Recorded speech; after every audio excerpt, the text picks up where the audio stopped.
Hey everyone, we are back at it again. Created for Christ's work. Starting off with a new character. I'm going to go right into him. And let's just go right in.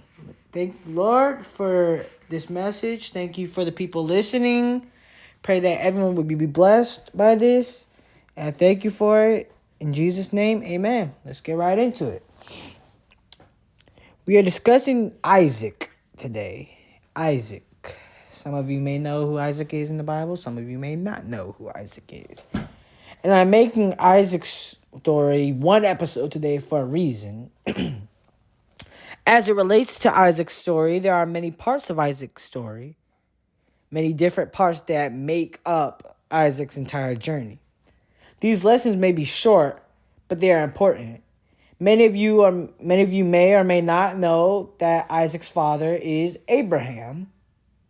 And I'm going to tell you about his story as it relates to him and his father and just his overall life. So today, these are lessons from Isaac. Now, many of you may or not know the story of how Isaac's father, Abraham, was told by God to sacrifice his son, who is Isaac. Isaac did not know about this when they traveled up to the top of the mountain. So when Isaac asked his father where was the lamb they would be used for the offering, Abraham replied, "The Lord will provide." That's a famous saying. And he was confused because they were traveling up this mountain and Abraham told him they would make a sacrifice, but they don't have nothing to sacrifice to the Lord. And he asked him a few other times and Abraham gave him the same response. The Lord will provide. And finally, when they make it to the top, Abraham ties Isaac up by his hands and simply obeys God and does what God tells him to. He puts him on the altar, and Isaac somehow willingly does this.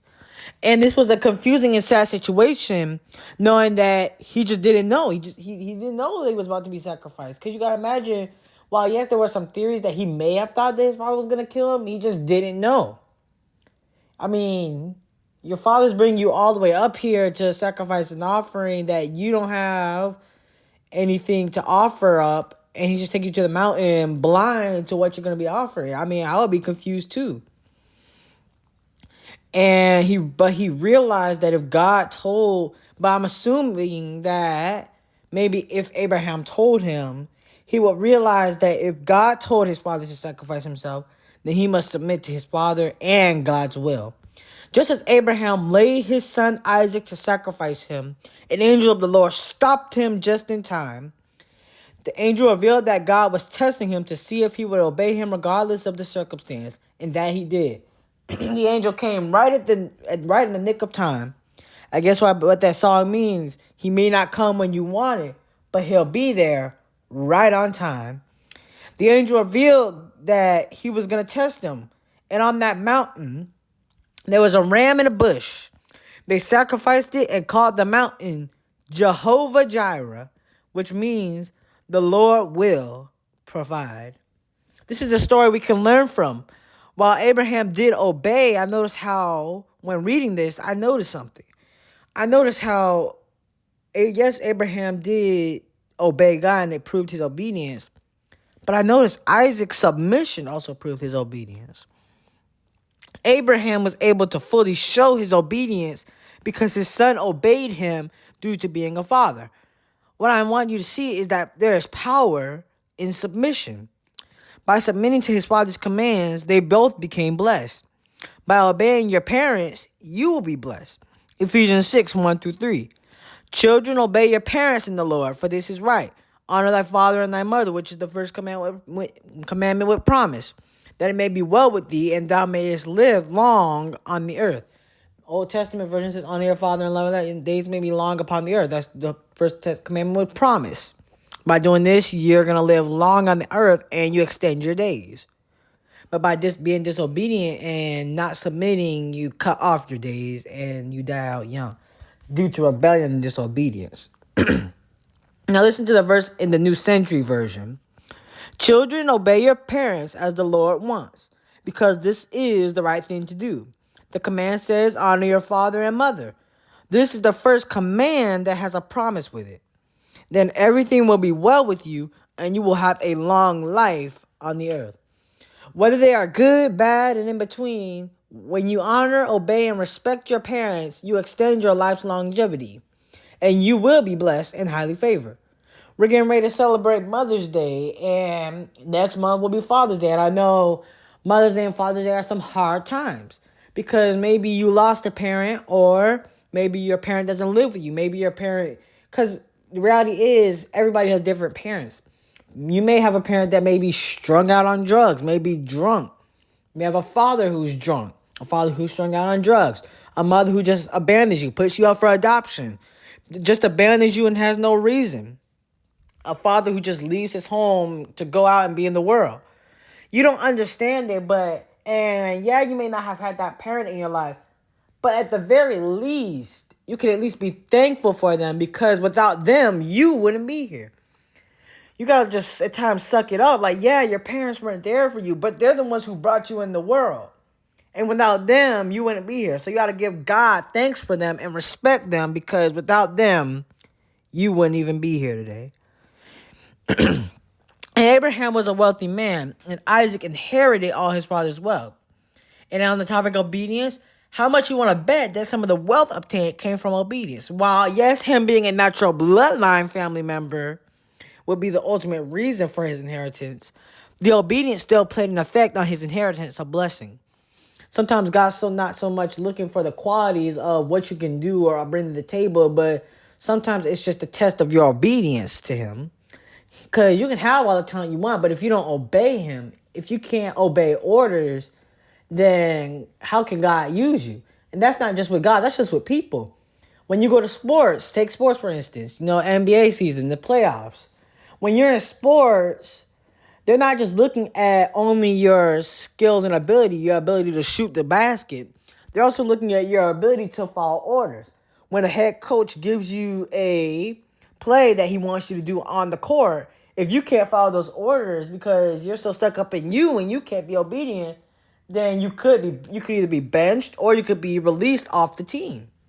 So you got to see obedience in everything. I talk about obedience all the time, but obedience is still the best way. Obedience is a test to see if God can really use you. Isaac was also blessed because God said his father was blessed. Abraham was old and he could not have a son. He prayed and God told him that he would have a son. Sarah laughed when she heard that she would have a son, but it came just as God said. God told them to name him Isaac, which means laughter, since Sarah laughed.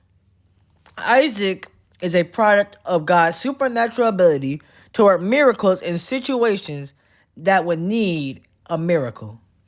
Isaac was a miracle child. My sister is a miracle child. The doctors said to abort her and that she would not make it, and that if they gave birth to this baby, it could either one, they could give birth to the baby and my mother died, or my mother could abort her and the baby died. But because of God's ability, she is here today, and thank God for that. She is a miracle child. I also have a cousin who has stitches that survived, and she's a miracle child. My uncle was supposed to be aborted. And so we have miracle children all over the world that were born because of God's ability. Someone may be listening to me right now, and you might feel like God does not have a plan for you, or that you're just not special. You're just supposed to be someone who remains in the background, that you're uninteresting, or you're just awkward and you should just stay behind the curtains. But let me tell you something. God has a plan for you.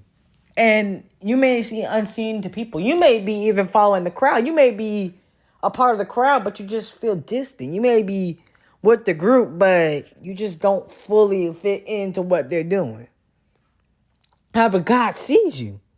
And though it may not look like nothing interesting goes on in your life, or that you're just not as interesting, you're not nothing special, he cares about you, and he sees the special gift that's inside of you. You're special and unique in your own way. God wants to use you.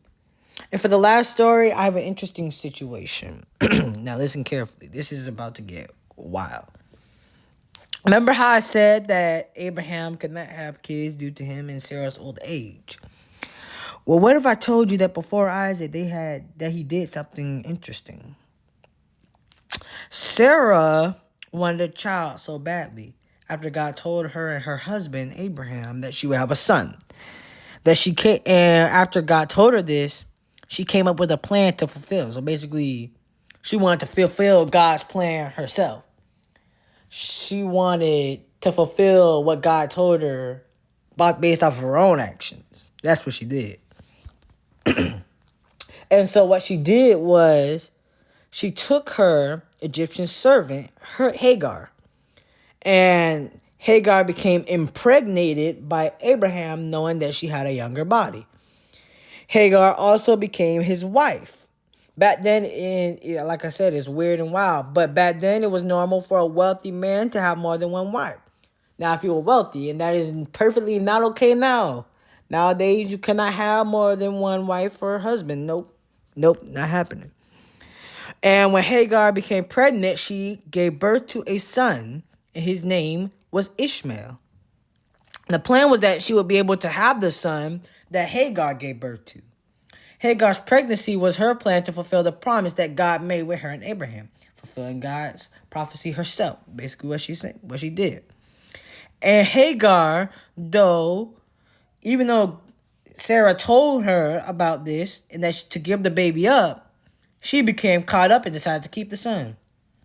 And she and Sarah had many disagreements. And when Isaac was born, things did not get any better. There was a sibling disagreement with Ishmael and Isaac over who would have the ultimate inheritance of blessings. Now, it wasn't direct to where both of them would argue over who gets the inheritance. No, it was more indirect. It was indirect but direct at the same time. Sarah and Hagar thought it was Ishmael, and Sarah thought it was Isaac that would get the inheritance. Sarah would not have Hagar's arrogance with Ishmael because she assumed that it was Ishmael because he was strong and that he had arrow and that he was good at bow and arrow. And so he forced her to leave the camp, and Ishmael became a separate bloodline. They struggled for a little bit, but they eventually found hope from God. And Isaac was the one who inherited Abraham's blessing. Now, I know this is a very, very, very, very, very hard story to process. And it can be very hard to see what the lesson is in this story. Because the situation is just full of drama and messiness. It's just messy. However, here's what I want you to get out of this story. What is it unique that you can obtain from this? You can imagine that with there being an indirect and direct rivalry with these boys, that there would be some rumors around the camp. Abraham was wealthy and he lived with people. There would be rumors around the camp over who would become the heir to the inheritance. However, God said from the beginning that it would be Isaac who would be blessed. Many people were saying that Ishmael was the one. Ishmael is the one rightful heir. Because Ishmael was probably stronger than Isaac. Because Ishmael was the older one. And he was a skilled archer. And he was just physically stronger. And many people probably saw him as more handsome than Isaac. However, God chose Isaac before Ishmael was even born. Before Ishmael was even born, God knew Isaac. Yes, Ishmael did become blessed too. He became his own separate nation. But it was Isaac who God ultimately used to become the founder of the faith. Abraham, Isaac, and Jacob.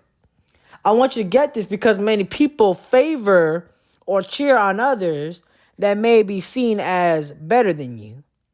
However, if God has chosen you, then you do not need to worry about favoritism of other people. You don't need to worry about critics and what they see as the status quo that a person should be in a particular area. God chose you. And yeah, people may not see it. But if God sees it in you, then what God sees is greater than what men and people see. So how has this story impacted you? Or better yet, how has this story impacted me? Because I want you to think about how it's impacted you, but I want you to know how it impacted me. Isaac's story has impacted me because God used him through his father, and it extended generationally. Abraham, Isaac, and Jacob. It was a generational thing. And I think as it relates to the things of God, I want the things of God to be generational in my family. I don't want God's move to stop with me. I want to keep it going throughout the Bartley family. I want it to go throughout my children, my children's children. I want to be blessed, and I want to inherit all the things that God has for my life. And I don't want it to just stop with this generation. I want God to continue to use the Bartleys, including me. I want him to continue to use them and whenever he comes back, whenever the Lord's will is. And I feel like God really is using me, but I gotta just trust him. And I have to be obedient. I have to follow submission. I have to be willing to see my ability and give my ability to God and obey him and see the obedience over the ability. And so I think the thing you can learn too is that people learn from our testimonies.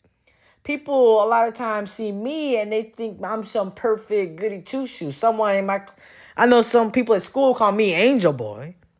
Because I guess I'm this nice guy. And then they think I'm some nice guy that doesn't make mistakes, but y'all don't know me. If they really knew me, then they wouldn't be calling me an angel. And that's what you gotta do. And then basically to avoid being such a high standard and playing into it, I gotta admit my mistakes. Because if you allow people to put you on a high pedestal, when you make a mistake, they can cancel you. So you gotta be able to admit that you are wrong and that be able to admit your mistakes, but at the same time allow people to understand that you do make mistakes, but you don't let those mistakes define who you are, and you don't let those mistakes keep you from moving on in life. And so, to finish it off, who is God? God is the one who blesses us, and sometimes the blessings that God gives us, they come with tests. What has he done? He has allowed us to go through these tests to test our obedience and our submission to him. And what does he require of us?